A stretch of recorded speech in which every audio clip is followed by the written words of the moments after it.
Boa noite, bem-vindos, queridos amigos, amigas, irmãos e irmãs de caminhada, a mais uma live, palestra, realizada pela Sociedade Espírita Allan Kardec, da cidade de Goiuerê, Paraná, vinculada à 11ª União Regional Espírita, com sede em Campo Mourão, vinculada também à Federação Espírita do Paraná. Que sejamos todos bem-vindos a esse encontro. Lembrando o nosso mestre, o nosso modelo, o nosso guia, Jesus, certa feita nos convidou, dizendo: onde dois ou mais corações amorosos se encontrarem em meu nome, ali eu estarei. E aqui estamos todos nós, nos encontrando, buscando o alento, o conforto da doutrina espírita. E hoje nós temos a grata satisfação de termos conosco Marco Negrão, nosso amigo, nosso companheiro de jornada. Kátia Marcela, presidente da Sociedade Espírita Allan Kardec. Gisélia Dantas, a diretora do Departamento de Assistência e Promoção Social Espírita.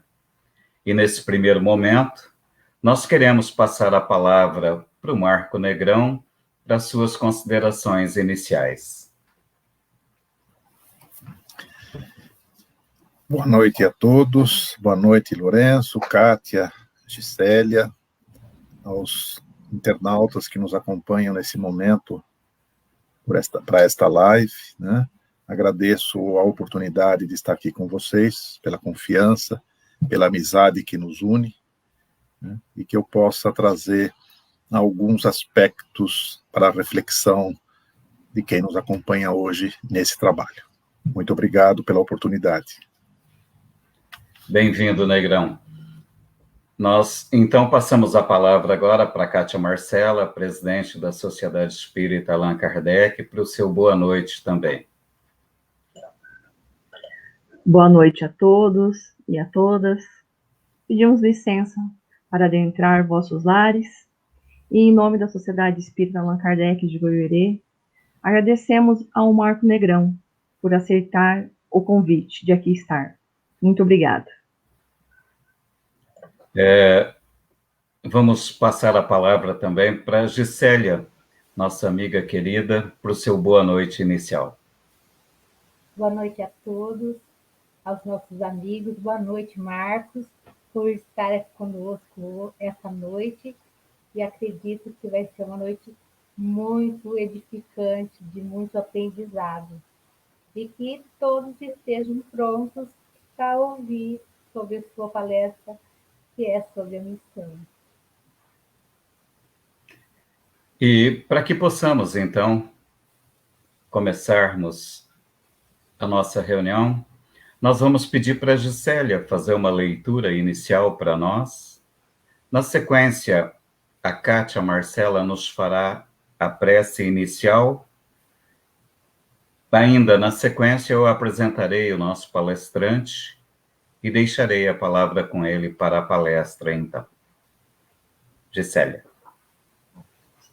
Capítulo 35. Semeadura. Mas tendo sido semeado, cresce. Jesus. Marcos, capítulo 4, versículo 32. É razoável que todos os homens procurem compreender a substância dos atos que praticam nas atividades diárias, ainda que estejam obedecendo a certos regulamentos do mundo que os compelem a determinadas atitudes. É imprescindível examinar a qualidade de sua contribuição pessoal no mecanismo das circunstâncias, porquanto é da lei de Deus que toda semeadura se desenvolva.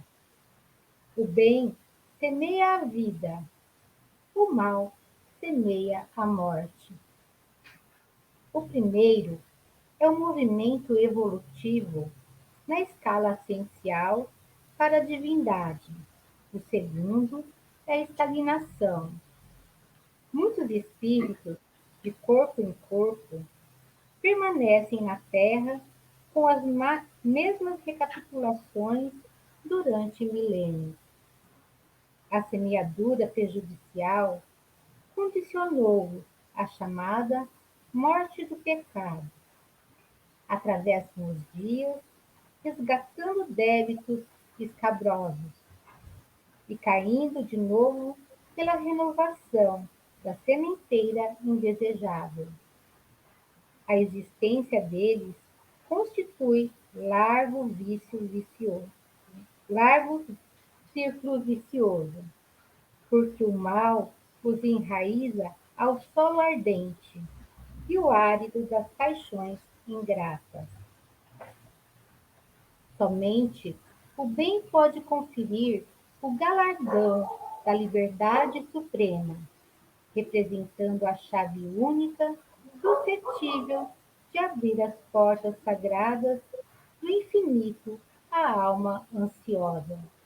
Haja, pois, suficiente cuidado em nós, cada dia, o bem ou o mal, tendo sido semeado, crescerão junto de nós, de conformidade com as leis que regem a vida.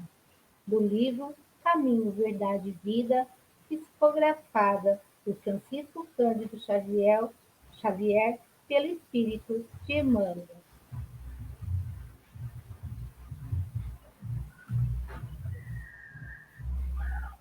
Vamos orar? Jesus divino, jardineiro, esteja conosco, nos cultivando no silêncio de vossos pensamentos. Somos pequenos, carecemos de vós.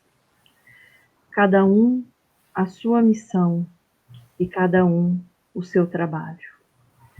Rogamos também a espiritualidade benfeitora, o amparo e o discernimento de nossas ideias, para a melhor compreensão da doutrina espírita, como também junto ao nosso irmão Marco Negrão, que possamos olhar e marchar para a frente. A lei dos mundos é do progresso. Assim seja. Marco Negrão, trabalhador espírita de longa data, vinculado ao Centro Espírita Ildefonso Correia, da cidade de Curitiba, coordenador de grupo de estudos, palestrante, trabalhador também da Federação Espírita do Paraná. Marco, é com você.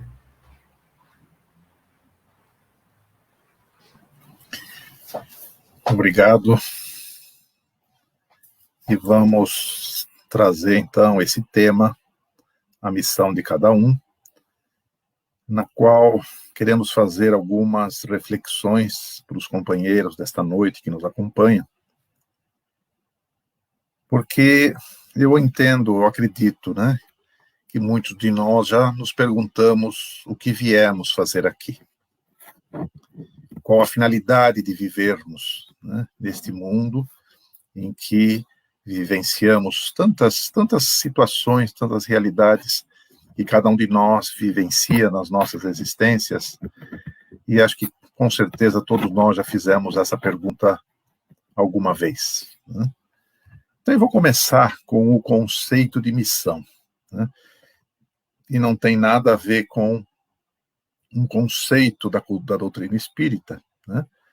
Mas ele vai nos ajudar, essa definição vai nos ajudar, então, a que nós tenhamos uma ideia, né, da condução da nossa reflexão. Eu gosto muito de construir o raciocínio, né, para que todos nós possamos trilhar esse processo, né, e que não fique uma coisa somente na minha cabeça, mas que a gente vai criando esse trabalho em conjunto. Então, vamos lá. Missão, que está no dicionário. Missão é o poder ou função que se confere a alguém para fazer algo. É o encargo, uma incumbência, uma obrigação, um compromisso. E eu pediria que vocês fixassem essa palavra compromisso, porque é dele que nós vamos nos utilizar durante esta nossa reflexão, né? Nós que estudamos a doutrina espírita, a gente tem uma visão muito clara, né, de como é esse processo, né? Do nosso processo evolutivo. Nós fomos criados simples e ignorantes e temos dentro de nós a semente da perfeição, né? O germe da perfeição, ele está dentro de nós. E esse germe, ele está ali aguardando determinadas evoluções, determinados ambientes propícios para que essa perfeição vá assumindo, né, vai desabrochando dentro desse ambiente que somos nós, espíritos, né? Porque se nós olharmos a nossa criação, entre a nossa criação e a perfeição, nós passamos por diversos estágios, né?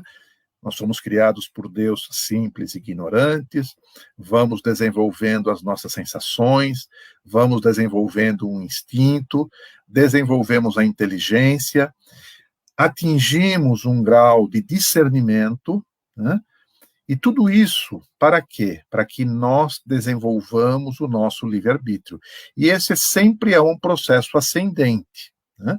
Pode ser uma ascensão mais rápida ou pode ser uma ascensão mais lenta, porque depende de quê? Depende do meu livre-arbítrio, da minha vontade, de entendendo as leis que regem a vida, né? Nós vamos, então, criando condições para que a gente vá evoluindo nesse processo. Então, quando nós estudamos ali no livro dos Espíritos, nas perguntas de 100 a 113, nós temos ali a escala espírita, né? Nós temos no terceiro nível os espíritos imperfeitos, em que Kardec fazia toda uma locução a respeito dos espíritos imperfeitos, das suas principais características, né? Depois nós temos os de segunda ordem, que são os espíritos bons, e os espíritos de primeira ordem, que são os espíritos puros, né? Entre uma ordem e outra, não há um pulo abrupto, né? Nós vamos evoluindo passo a passo, porque, evidentemente, a natureza não dá saltos.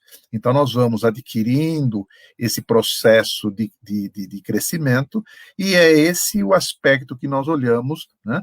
Quando nós estudamos dentro da doutrina espírita, esses são os processos reencarnatórios, que vão fazendo com que a gente vá estagiando num nível de ordem, né? E a elevação se dará ao próximo nível de uma maneira subsequente, passo a passo. Não, a gente não dá um grande salto, como eu disse. Nós vamos passo a passo, dia a dia, reencarnação a reencarnação, atingindo ao nível imediatamente posterior e, por fim, atingirmos o primeiro nível, que são os espíritos puros, né? Que é uma viagem extremamente longa. Por que estou dizendo nisso de uma viagem extremamente longa? Porque quanto tempo a natureza investiu para lapidar a máquina física, né? Esse instrumento que Deus nos deu para que a gente possa, né, espíritos encarnados neste corpo, evoluirmos, trabalharmos no nosso crescimento.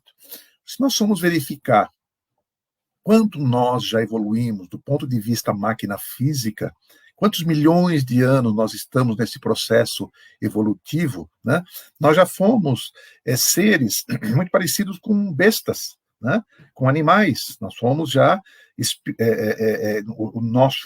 esses espíritos encarnados nestes corpos que viviam de catar alimentos, que viviam morando em cavernas, que viviam pendurados nas árvores, e que nesse processo evolutivo, do ponto de vista inteligência, nós vamos percebendo o quanto nós evoluímos também do ponto de vista inteligência, porque esses seres ancestrais, né, os primeiros homínios na Terra, que tinham uma capacidade craniana de 600 ml, né, E hoje nós estamos nos 1.300, 1.200 e alguma coisa. Não que isso tenha melhorado tanto assim do ponto de vista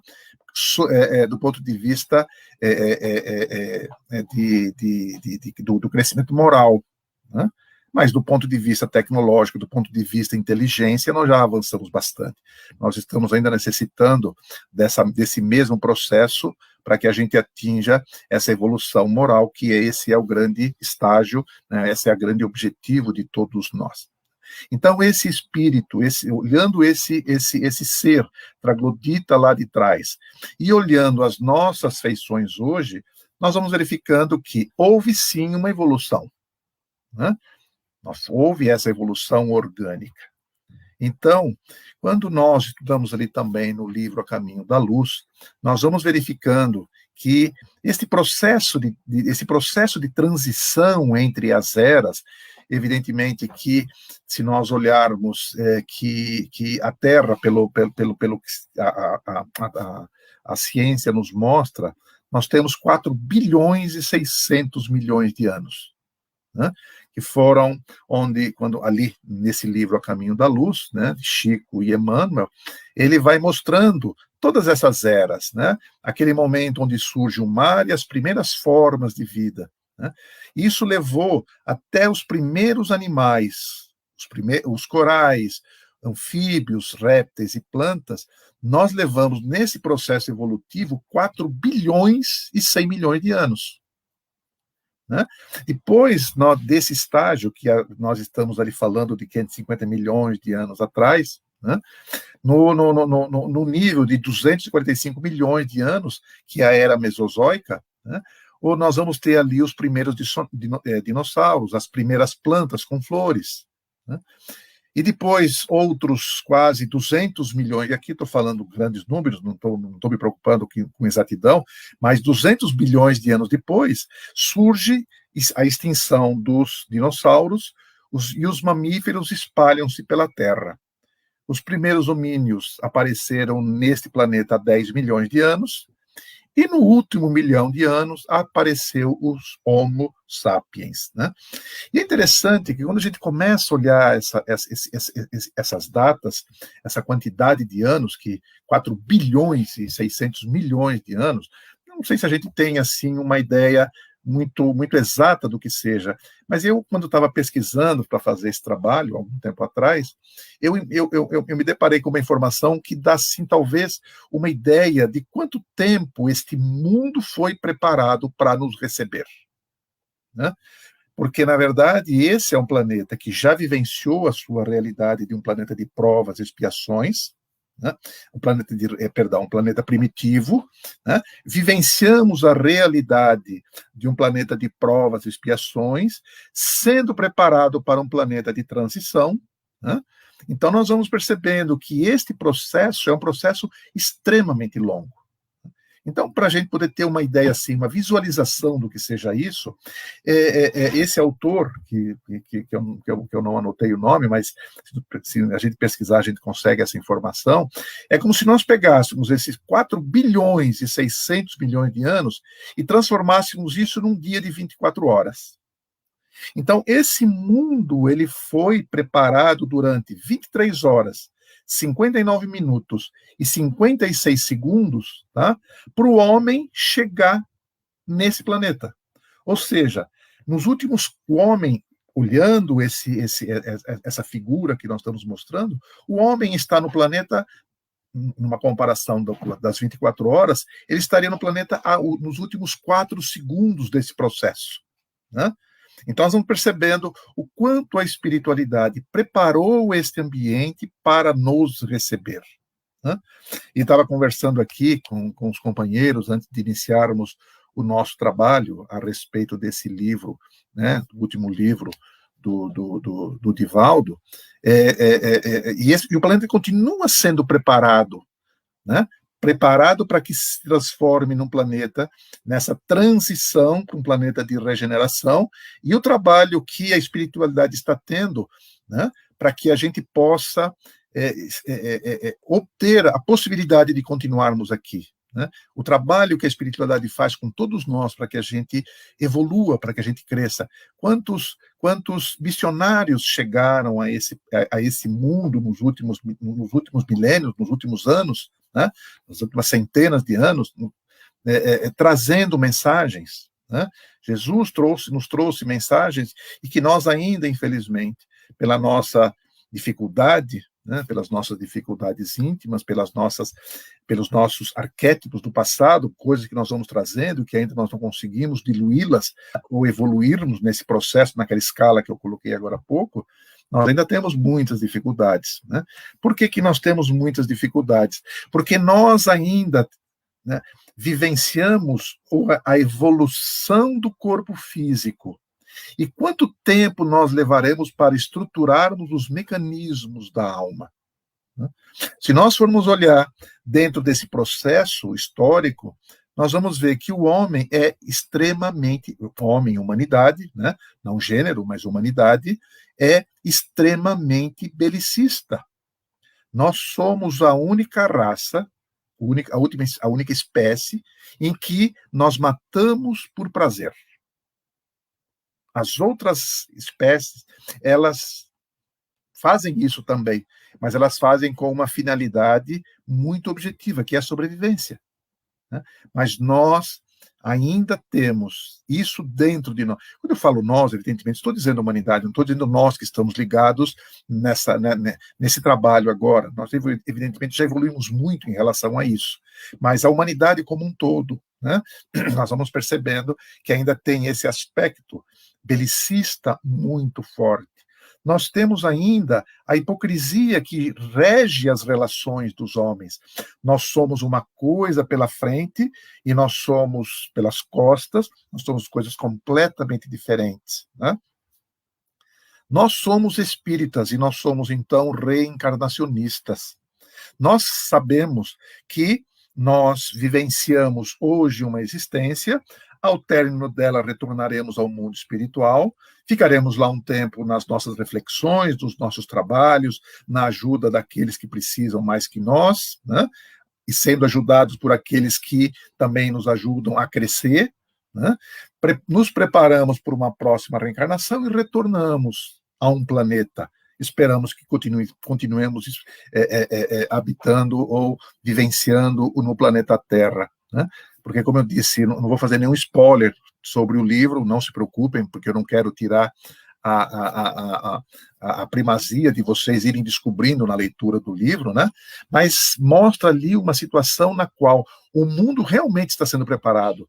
Os espíritos superiores, eles estão trabalhando para isso, né? E estão dando as oportunidades a todos nós, e aqueles de nós que não despertarmos para essa realidade, né, nós continuaremos nosso processo evolutivo, porque Deus é justo e Deus é bom.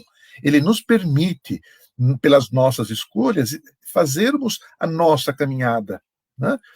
Evidentemente que cada um vai fazer o caminho que mais lhe apetece, ou pelo menos do ponto de vista da sua decisão. Então, se nós somos reencarnacionistas, como nós estamos dizendo, qual é o cuidado que nós, humanidade, estamos tendo com o meio ambiente? Se eu sei que eu retornarei a esse ambiente, humanidade, eu deveria estar me preparando para o futuro. Estamos conversando agora aqui há pouco também com os companheiros, né? Com o Lourenço, com a Kátia e com a Gelsa, né?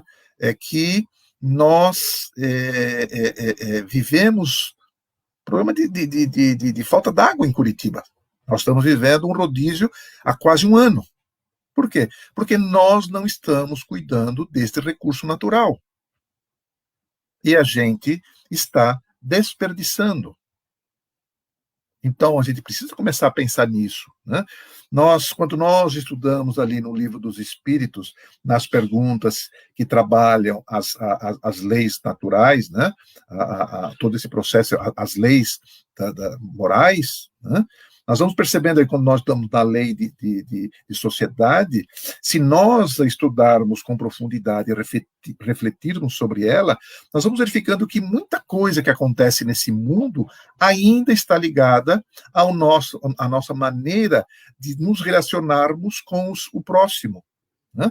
E se nós olharmos nas nossas cidades, nós vamos verificando que ainda existe muita pobreza, muita dificuldade, né? Por quê? Porque não existem, as pessoas ainda não têm essa visão de ajuda, né?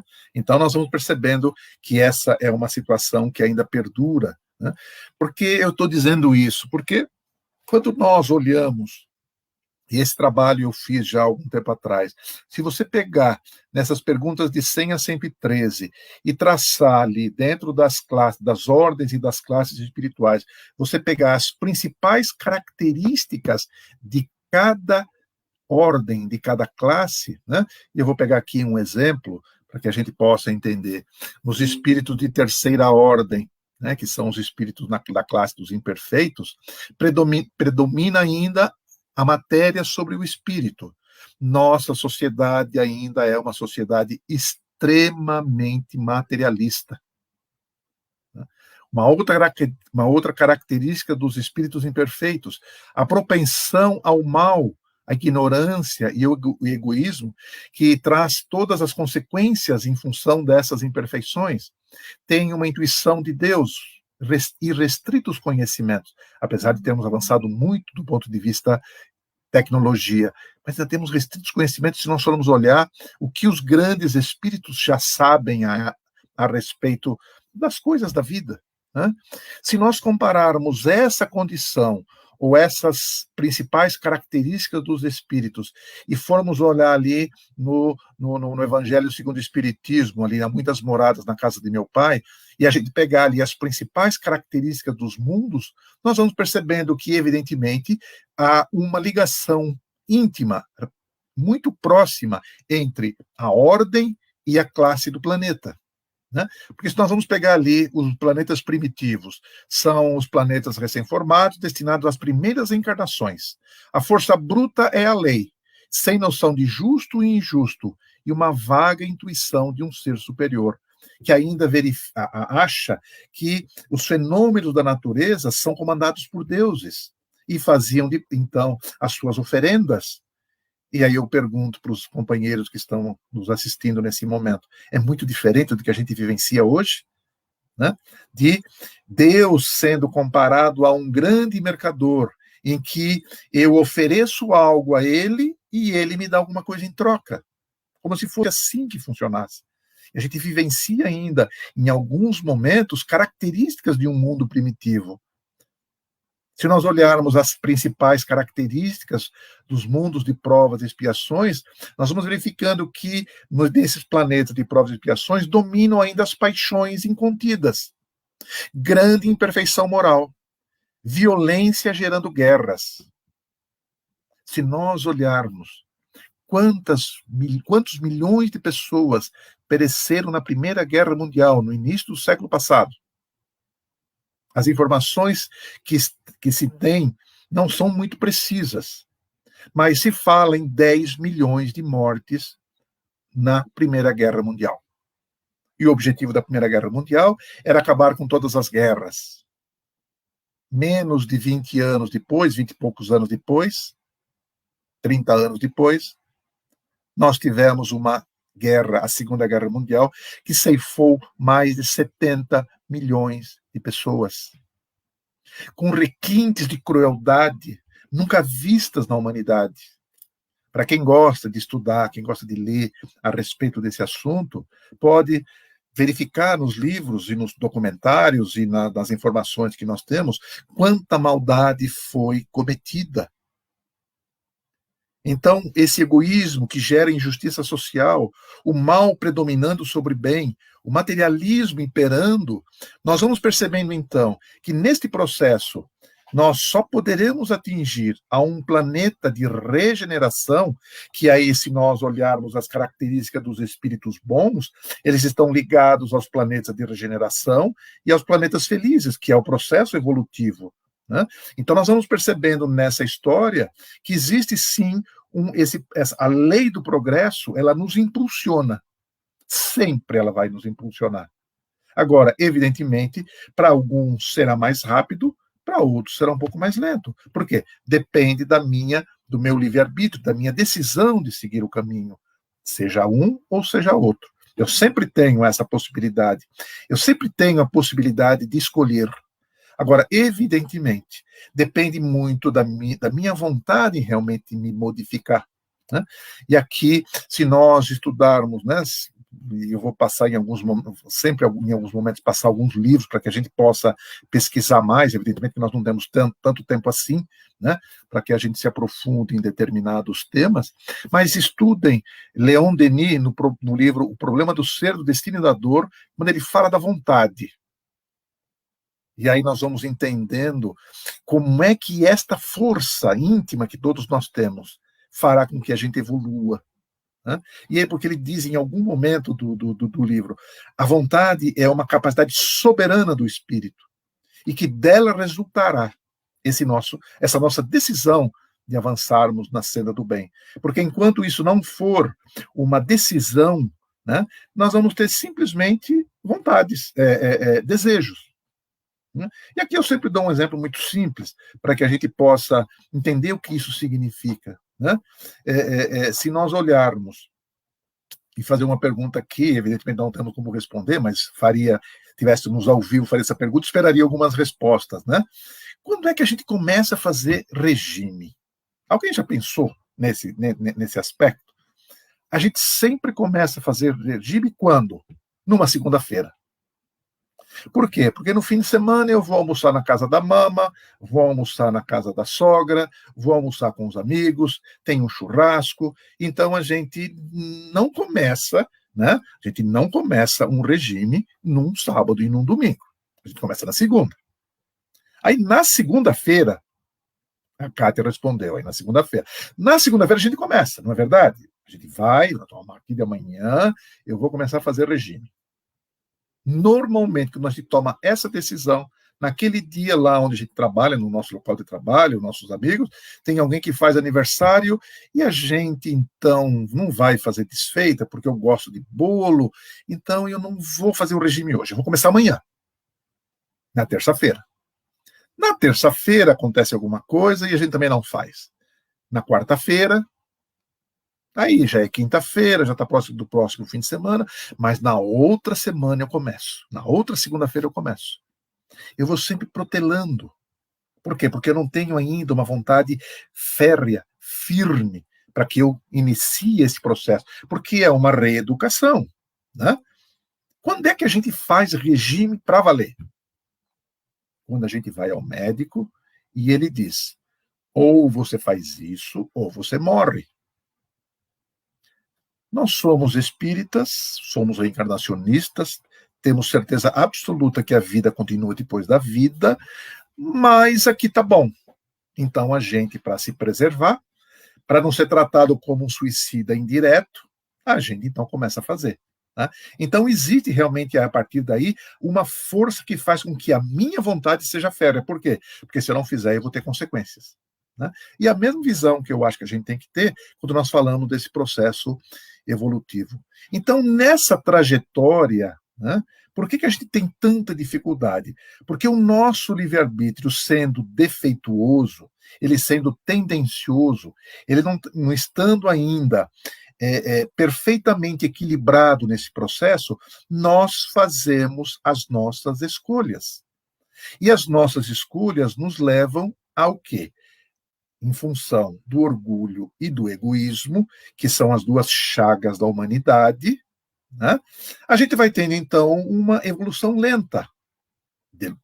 Vamos ter os nossos sofrimentos, as nossas dores, que levam, então, a nós irmos nos melhorando do ponto de vista opções no nosso livre-arbítrio. Isso vai fazendo, então, esse círculo vicioso, né?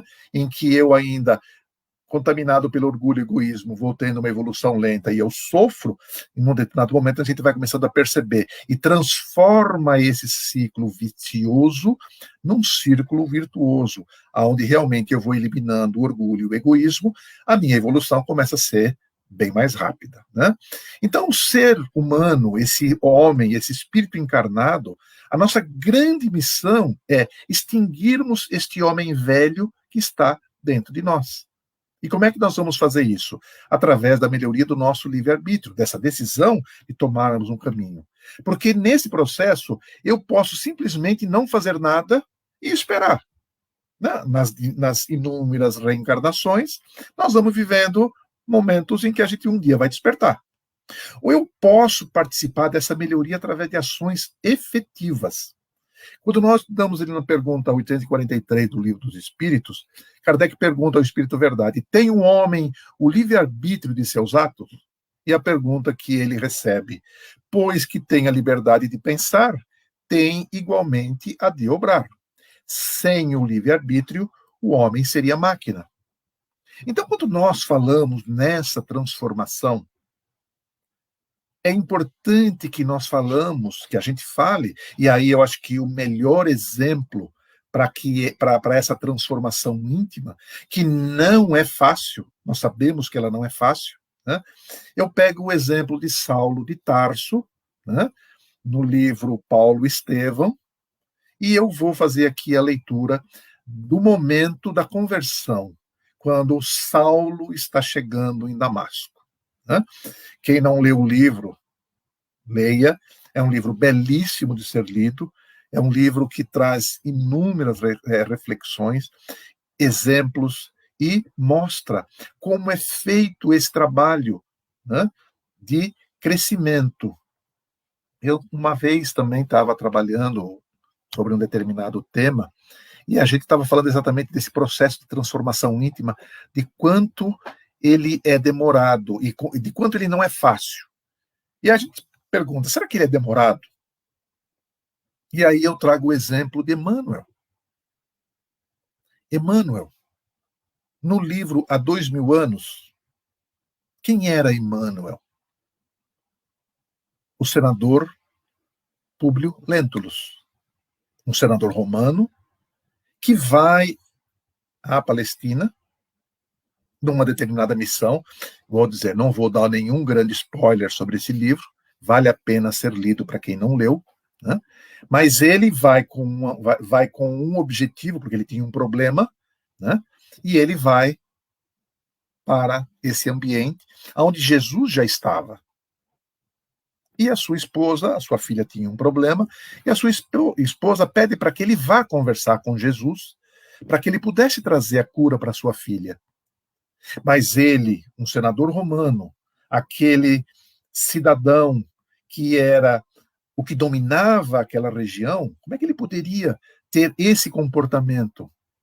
Mas ele vai à boca da noite e se encontra com Jesus. E Jesus o convida. E ele não segue Jesus.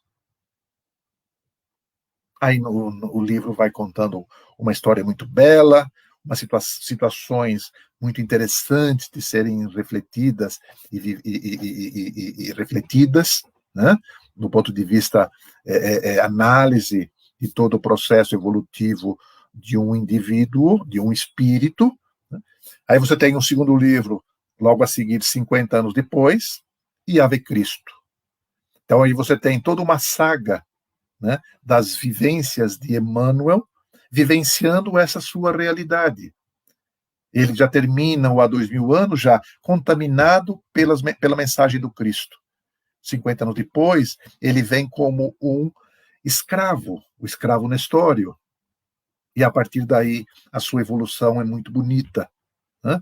E quando nós, então, vamos vendo este processo, nós vamos ver ali Emmanuel, na década de 40, um pouquinho antes, sendo o mentor do nosso Chico, e nós vamos vendo a estatura espiritual deste espírito Emmanuel, que são as vivências do Públio Lentulus. Então nós vamos olhando que esse espírito, 2000 anos antes, renega Jesus, 2000 anos depois, é esse espírito que nos trouxe tantas mensagens, tanto ensino.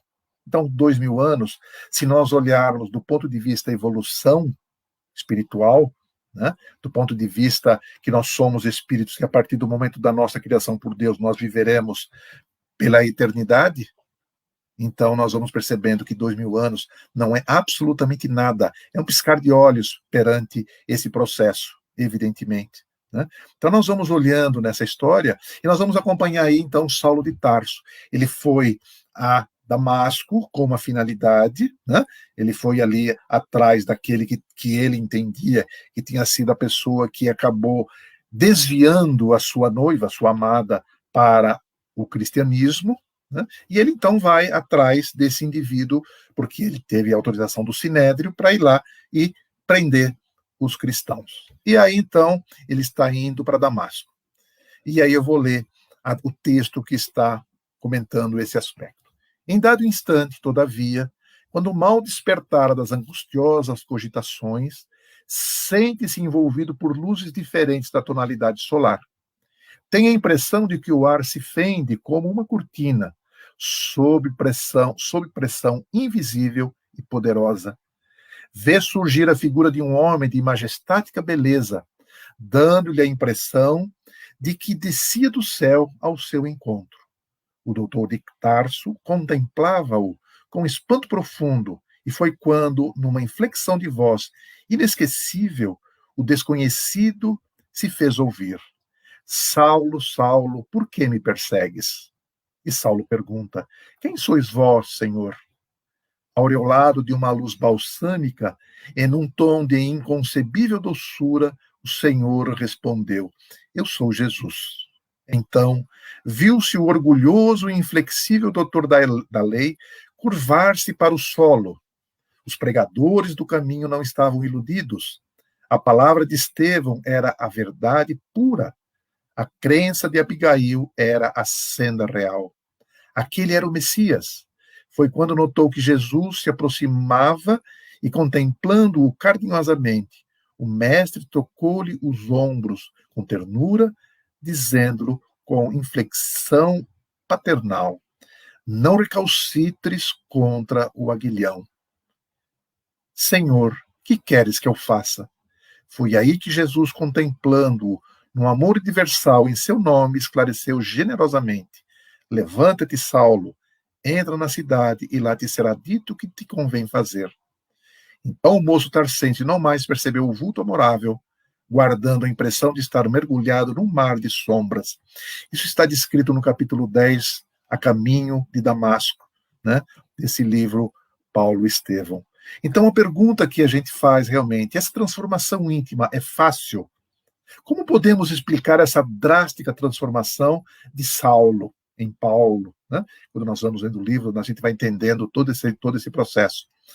Um grupo de cientistas sociais americanos e sociólogos, psicólogos e antropólogos, eles definiram em 3 grandes áreas esse processo de transformação. A transformação efêmera, a transformação intelectual e a transformação moral. A efêmera é aquela em que são aspectos externos que me modificam, mas que, terminado esse aspecto, né, esse estímulo externo, eu retorno à minha condição anterior. Por exemplo, uma pessoa que toma um remédio, ela está com num determinado nível de condição, toma um remédio, toma uma bebida alcoólica, usa um entorpecente, então ele se transforma ao término da ação deste item que nós estamos colocando, ele volta à sua condição anterior. Então, ele teve uma transformação efêmera, ela foi e voltou. A mesma coisa se dá com a transformação intelectual, que é uma ação externa que chega a mim e eu vou também me modificando. Por exemplo, aqueles que se transformam intelectualmente. Através do conhecimento, eu vou trazendo esse conhecimento para dentro de mim, e isso vai fazendo com que eu reflita e eu, então, vá me modificando aos poucos. Mas isso sempre ainda está do ponto de vista externo. Alguma coisa de fora para dentro. E a transformação moral, essa transformação definitiva, ela se dá no sentido de que ela já é uma luz adquirida interna, que a partir desse momento eu não preciso mais de um estímulo externo para eu mostrar a minha transformação. E aí eu diria para vocês, leia um livro chamado Para Uso Diário. Eu não me lembro agora qual é o número do capítulo, e esse é o menos importante, mas o nome do capítulo chama-se Não Passe Recibo. É um livro escrito pelo Raul, pelo espírito Joanes, e ele vai, então, neste item específico, Não Passe Recibo, ele vai mostrando que nós, muitas vezes, ainda estimulados por coisas externas, nós mostramos o nosso pior. E aqui eu vou dar um exemplo muito simples também. Quando eu converso com alguém mal educado, e eu respondo a este indivíduo mal educadamente também, qual dos dois é o mal educado? Os dois somos mal educados. Porque eu ainda dependo de uma ação externa para eu me posicionar. Quando eu fiz essa grande transformação íntima, aonde houve essa transformação moral, não importa o que venha de fora. Eu entendo que o problema dele, não é meu. Se ele é mal educado, é problema dele, não é meu. Eu não serei mal educado. Eu não serei grosseiro, eu não serei agressivo. Então nós vamos verificando que essa transformação, essa melhoria, essa busca, essa melhoria desse homem velho que ainda teima em estar dentro de nós, ele precisa ser modificado. E essa é a nossa grande missão. Porque se nós pegarmos a pergunta 918, Kardec pergunta ao Espírito Verdade, por que indício se pode reconhecer um homem o progresso real que elevará o espírito na hierarquia espírita? E a resposta que ele recebe: o espírito prova sua elevação quando todos os atos da sua vida corporal representam a prática da lei de Deus e quando antecipadamente compreende a vida espiritual. Então, a pergunta que nós fazemos indo para o final da nossa reflexão: qual é a missão de cada um? E aí, pergunta 919, que todos nós, espíritas, conhecemos. Qual o meio prático mais eficaz que tem um homem de se melhorar nesta vida e de resistir à atração do mal? Um sábio da antiguidade disse: conhece-te a ti mesmo. E aí Kardec continua a pergunta. Conhecemos toda a sabedoria desta máxima, porém a dificuldade está precisamente em cada um conhecer-se a si mesmo. Qual o meio de consegui-lo? E aí, Santo Agostinho vai dar uma resposta, que é um manual de como nós deveríamos nos comportar para essa transformação íntima e definitiva.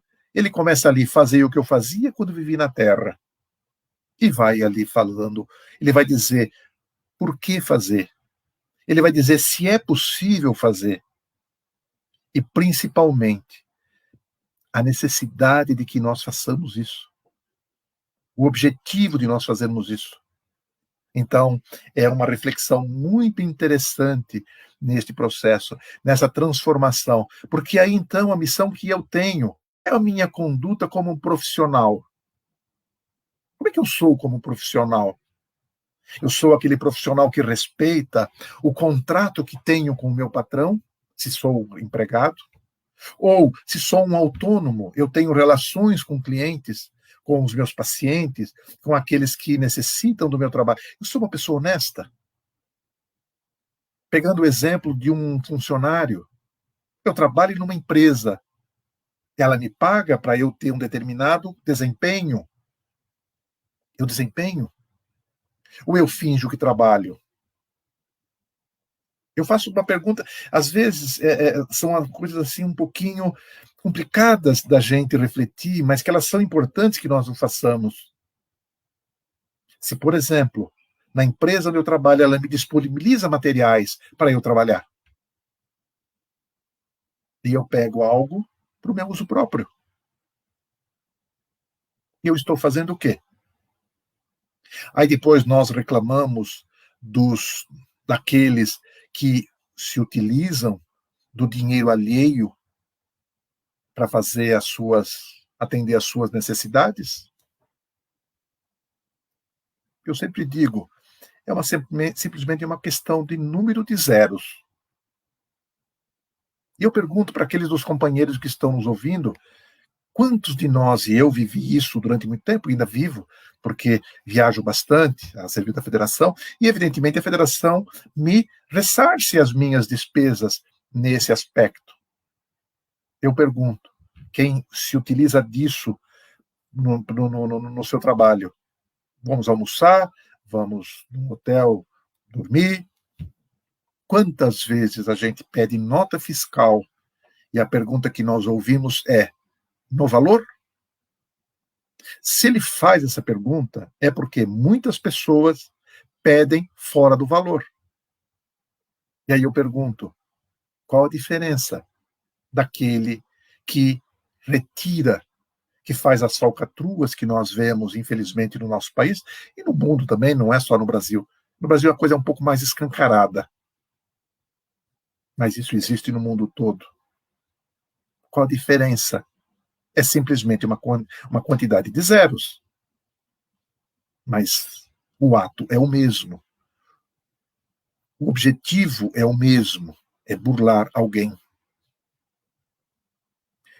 Nessa minha missão, nessa minha mudança, nessa minha transformação, como eu sou como pai, como mãe, que recebo os espíritos os espíritos que encarnam como os meus filhos e filhas, óbvio.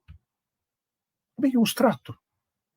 Eu cuido para que esses espíritos tenham a melhor condição para que eles evoluam também. Eu cuido deles. Ou eu sou daqueles pais que entendo que a educação do meu filho deve ser dada pela escola? Quando nós sabemos que escola não dá educação, ela dá instrução. A educação ele leva de casa. E aqui eu vou dar um exemplo muito simples. Na minha casa, eu sou do tempo, por favor, não façam conta de quanto tempo eu tenho, não só pelos meus cabelos brancos, mas eu sou do tempo que tinha o boletim. Eu me lembro até hoje. O boletim ele era desse tamanho, né? Ele tinha um determinado tamanho, ele era bem retangularzinho. Ele tinha na parte da frente uma série de informações, uma série de dados a respeito de notas, bimestre, aquela história toda. No verso tinha mais algumas perguntas e tinha uma coisa chamada nota de comportamento. E como toda mãe, a minha mãe tinha um sexto sentido. Ela sabia quando eu trazia o boletim. Primeira coisa que ela perguntava era onde é que estava o boletim. E eu entregava o boletim a ela. Ela pegava o boletim, me lembro disso até hoje, ela pegava o boletim e virava-o, porque ela queria ver a nota de comportamento. Porque ela sempre dizia, as notas em matéria, matemática, português, né? Todas aquelas matérias que a gente vive no primário, elas são consequências, muitas vezes, do meu entendimento, do próprio entendimento, da explicação, quer dizer, tem toda uma série de situações, mas ela dizia o seguinte, a nota de comportamento é o que você leva de casa, e isso eu sei o que eu te dou. E ai se não fosse uma nota máxima. Porque se não fosse uma nota máxima, ela chamava para nossa conversa o psicólogo da casa, que ficava pendurado atrás da porta. E ela trazia esse psicólogo para conversar a respeito do comportamento. Então, isso fez com que, ao longo da existência, esses valores eles fossem sendo fixados dentro do meu ser. Eu aprendi que não respondo para mais velhos. Eu aprendia que quando eu ia para a casa de alguém, a minha mãe sempre dizia, Não pegue nada sem eu dizer para você que pode. Não faça confusão, não grite. E ela ia fazendo o sermão até o local. E depois, dependendo do comportamento, eu vinha ouvindo o sermão até em casa. E depois, de novo, o bendito do psicólogo, ele era chamado para essa nossa conversa. Mas tudo isso com o melhor objetivo dela, que era me tornar um ser educado, moralmente educado. Né? Então a gente vai percebendo que nós precisamos, como pais e mães, essa responsabilidade dos nossos filhos. Ou como filhos, que independente da qualidade do que eu recebi do meu pai e da minha mãe, mas eu tenho responsabilidades para com eles, porque nós não podemos nos esquecer que se eu estou neste momento encarnado, eu devo isso a eles.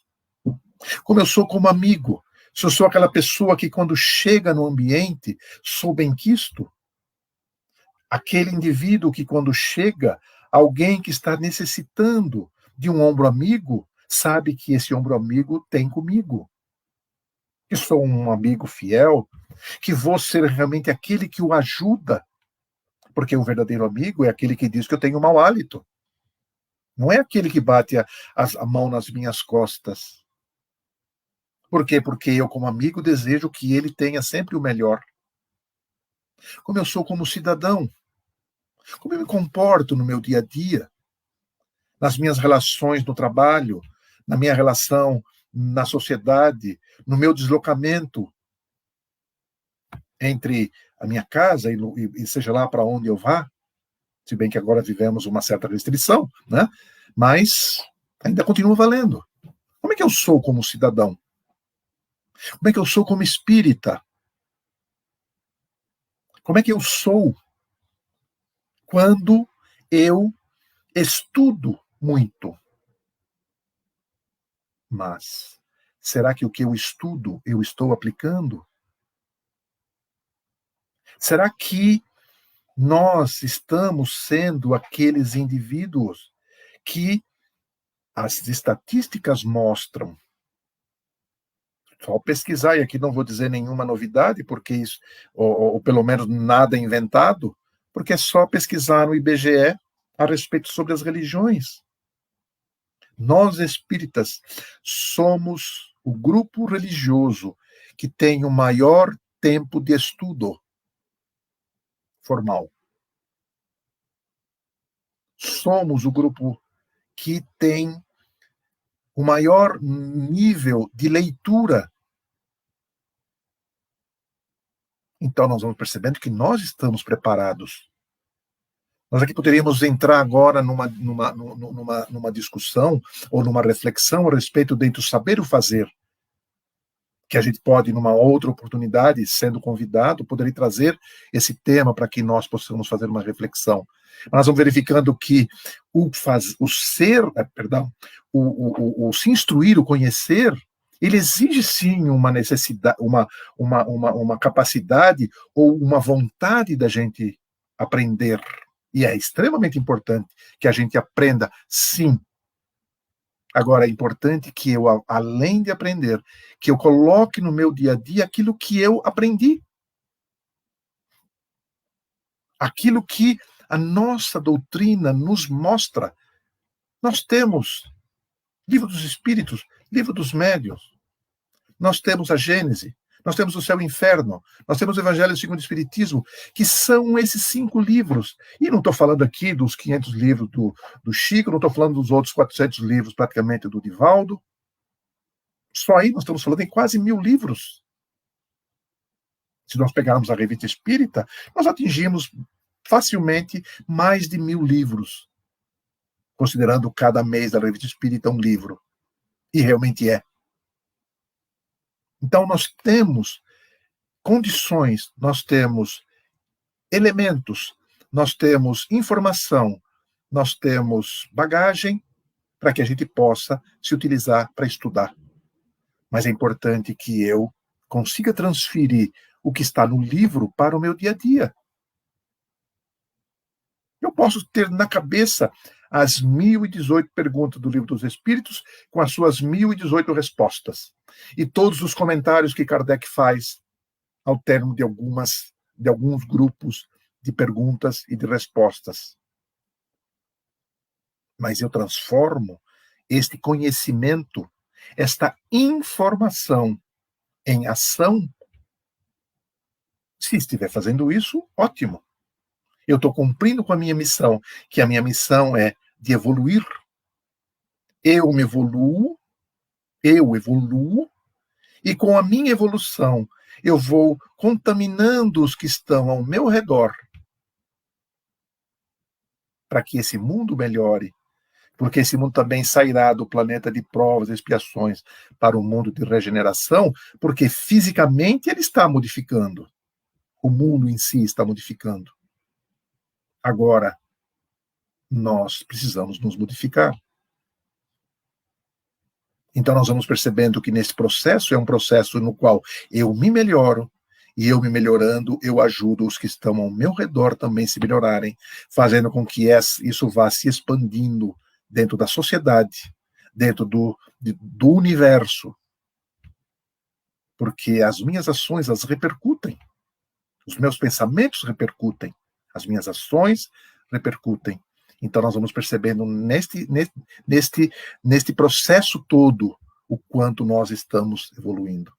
Então, encerrando a nossa reflexão da noite, que possamos todos, ao olharmos, ao refletirmos sobre esse tema, independente da qualidade da apresentação ou não, que isso é o menos importante nesse sentido, mas que as ideias principais que foram colocadas aqui agora, elas possam ser introspectadas, refletidas e tiradas de dentro de nós para o mundo externo, naquela transformação efetiva, como nós estamos falando agora, aonde eu sempre terei, serei aquele indivíduo identificado como uma pessoa boa, uma pessoa que ajuda o próximo, uma pessoa que está ali à disposição para melhorar a nossa sociedade.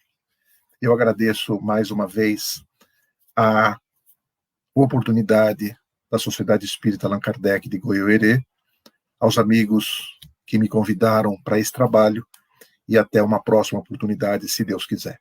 Fico muito agradecido por tudo. A pedido, então, dos companheiros, eu faço a prece de encerramento, e o Lourenço depois, então, encerra a nossa atividade. Ok? Agradeço mais uma vez a todos pelo tempo que dispensaram nessa hora que estivemos juntos aqui hoje. Eu vou me permitir iniciar a oração com alguns comentários que Kardec fez, que se segue a pergunta 918, que nós falamos agora há pouco, os caracteres do homem de bem. Ele vai dizer o seguinte: verdadeiramente, homem de bem é o que pratica a lei de justiça, amor e caridade, na sua maior pureza. Se interrogar a própria consciência sobre os atos que praticou, perguntará se não transgrediu essa lei, se fez o bem, se fez tudo o bem que podia, se ninguém tem motivo dele se queixar, enfim, se fez aos outros o que desejara que lhe fizessem. Possuído de sentimento de caridade e de amor ao próximo, faz o bem pelo bem, sem contar com qualquer retribuição, e sacrifica seus interesses à justiça. É bondoso, humanitário, benevolente para com todos, porque vê irmãos em todos os homens, sem distinção de raça nem de crenças. Se Deus lhe outorgou o poder e a riqueza, considera essas coisas como um depósito de que lhe cumpre usar para o bem. Delas não se envaidece, por saber que Deus lhas deu, também lhas pode retirar. Se sob sua dependência a ordem social colocou outros homens, trata-os com bondade e complacência, porque são seus iguais perante Deus. Usa da sua autoridade para lhes levantar o moral, e não para os esmagar com seu orgulho. É indulgente para com as fraquezas alheias, porque sabe que também precisa da indulgência dos outros e se lembra dessas palavras do Cristo: atire a primeira pedra aquele que estiver sem pecado. Não é vingativo. A exemplo de Jesus, perdoa as ofensas para só se lembrar dos benefícios. Não ignora que quando houver perdoado, assim perdoado será.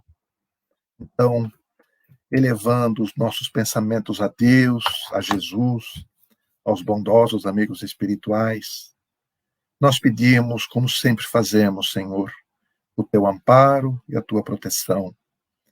Nos auxilia, Senhor, nos nossos propósitos de nos transformarmos em homens de bem, em que possamos irmos nos desvencilhando das nossas mazelas íntimas, das nossas más tendências, para que neste lugar vamos colocando as virtudes que nos levarão no caminho da evolução.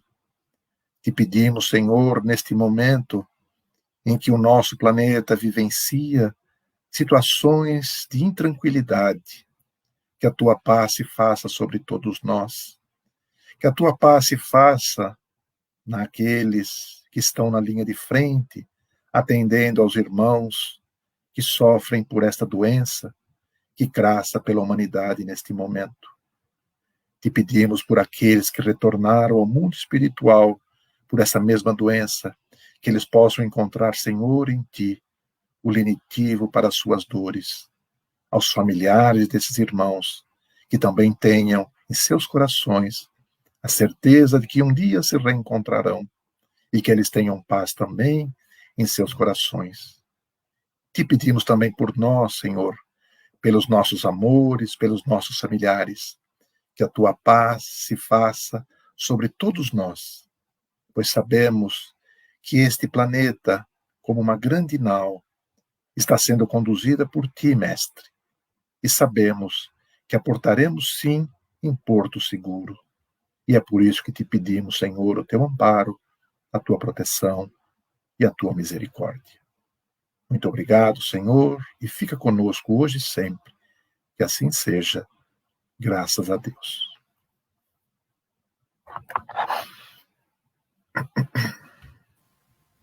Nosso muito obrigado ao Marco Negrão por ter estado conosco, por esse banquete de luz, de ensinamentos. Obrigado às nossas queridas amigas e irmãs da Janelinha.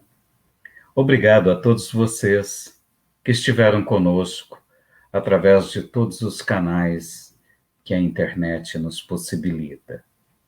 No próximo sábado, a live estará sob minha responsabilidade. Estaremos falando sobre um tema não muito usual, a morte, muito interessante, sob o título Sorria, chegou o seu dia. Vamos conversar um pouco, né? Muito obrigado a todos, que Jesus seja conosco.